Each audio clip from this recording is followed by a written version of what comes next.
Hello, I'm Chad Blair, a reporter with Honolulu Civil Beat. Voter Viewpoint is a series of discussions hosted by Olelo every election season to bring together experts on issues that affect Hawaii voters. In addition to being on cable television, the programs are available on demand on the internet and are featured on a Vote Central webpage that allows for public comment. Comments and transcripts will be given to Hawaii elected officials by year's end. In this program, the issue is poverty in Hawaii. Now, before I introduce our three panelists, here's some sobering facts from the state data book published by the Department of Business, Economic Development and Tourism to help provide some context for our discussion. First of all, 11% of the state population, 11% in 2010, was in poverty. That was an increase from 2009. That amounts to 147,000 people. 15% of them were under the age of 18. The Big Island had the highest poverty rate, nearly double the state average. In 2011, some 8,300 people were serviced by state homeless programs, an increase of several thousand over the past 5 years. The majority are on Oahu, which of course has the largest population.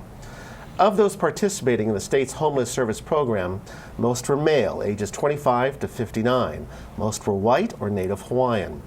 In terms of dollars, annual food stamp benefits have grown nearly fivefold over the past 25 years. The number of people served has nearly doubled, more than 150,000 people last year. Temporary assistance to needy families, or TANF, over the past 5 years has, after dropping, climbed back up again. Last year, there were some 7,700 cases involving some 21,000 recipients of TANF funds. In 2011, and this is the most important point to make probably, Hawaii was the most expensive state to live in, based on the average cost of a single-family home, the cholesterol drug Lipitor, a movie theater ticket, a doctor's visit, and a gallon of gasoline. Finally, on a personal note, before we turn to our panelists, my interest in poverty started to take accelerated interest during Mufi Hanneman's term as mayor. At that time, he evicted the homeless population from Ala Moana Park. Governor Linda Lingle at the time helped establish the Next Step homeless shelter in Kaka'ako. And then as a reporter covering the APEC summit in November here in Honolulu, I followed the clearing of homeless camps from the streets, including outside of the Hawaii Convention Center where the APEC conference was primarily centered. As a reporter, but also as someone who lives here in Honolulu and cares a great deal about things that go on here, the issue of homelessness has particularly touched my heart. It's related, of course, to poverty issues, but I wanted to share a little bit about my own personal experience. Now I'm going to introduce our panelist. Connie Mitchell is Executive Director of the Institute for Human Services, or IHS. Pankaj Bonot is Deputy Director of the state's Department of Human Services, or DHS. And Darlene Hine is Director of Community Services for the Waikiki Health Center and the Next Step Shelter. What I'd like you to do, first of all, is to tell me a little bit about your organization so that our viewers can understand what it is that you do. I'd like to start with you, Connie, and the IHS. Tell us about your organization. Well, IHS has been around for quite a long time. You know, we're celebrating our 34th year of services, which is a sad fact, actually, because we have had 34 years of homeless services. But we have expanded, and we are now serving more people who don't come to our shelters. We have 2 shelters serving single women and families with children and single men. So we have 2 of them separate. And excuse me, the shelters, this is downtown, is that correct? Yes. So through the shelters that we have, which are hubs for a lot of other services, we also provide a lot of meals. You know, so we're currently serving over 700 meals a day, breakfast, lunch, and dinner together. You know, we serve that many meals. We also have a whole consortium of social services that really serves as a safety net for a lot of people.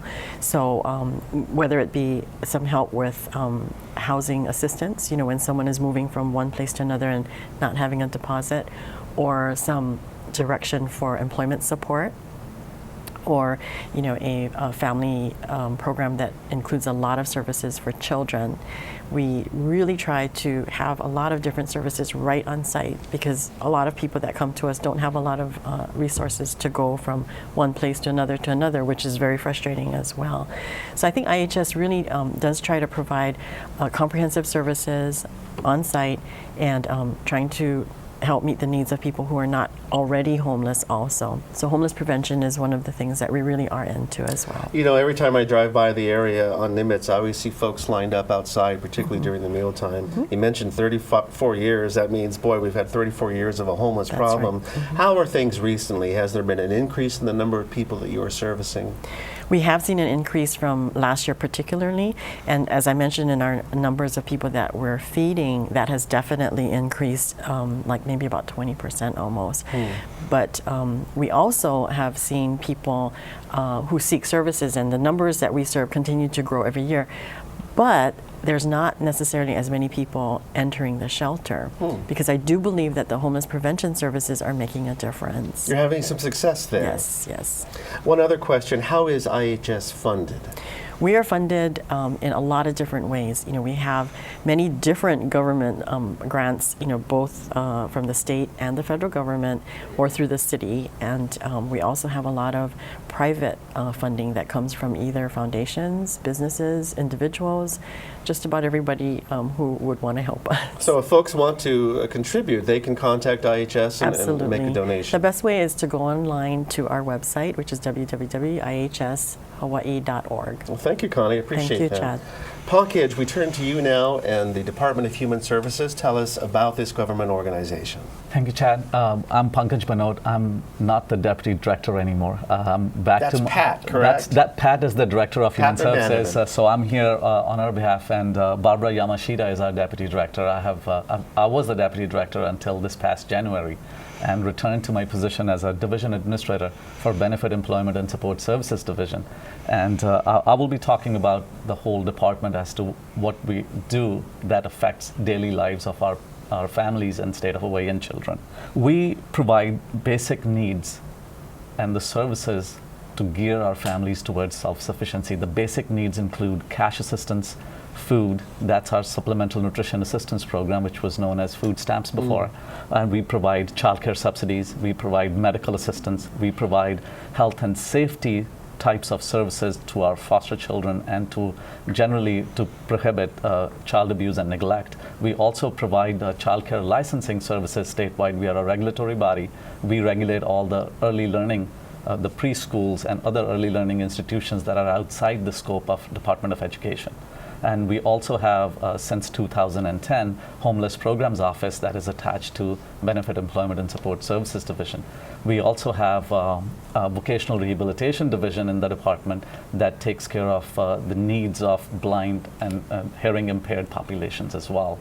So that's basically is the backdrop of 4 largest divisions within the Department of Human Services, providing essential services to vulnerable and needy families, including the low-income populations. I mean, what a tremendous mission that you have to cover all these needy groups. And you mentioned earlier food stamps. Should I not use the term food stamps? Is that something that we have moved away from? Not really. I think generally speaking, nationwide, they continue to interchangeably use the term food stamps. It's Supplemental Nutrition Assistance Program, SNAP we call it. SNAP. Because the focus is nutrition, because that's one of the things the federal government wanted to introduce in their programs was, in order to affect the daily lives of our recipients, they wanted to focus on nutrition.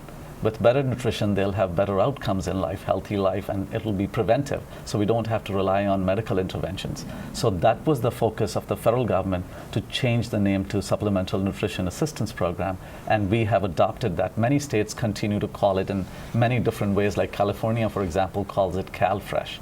CalFresh. Yes. And I like SNAP better. SNAP is good, yes. Do you have a sense of those populations that you're serving? Are those numbers growing? Definitely, numbers are growing. I mean, on the Medicaid side, we have close to 270 plus on Medicaid now, and that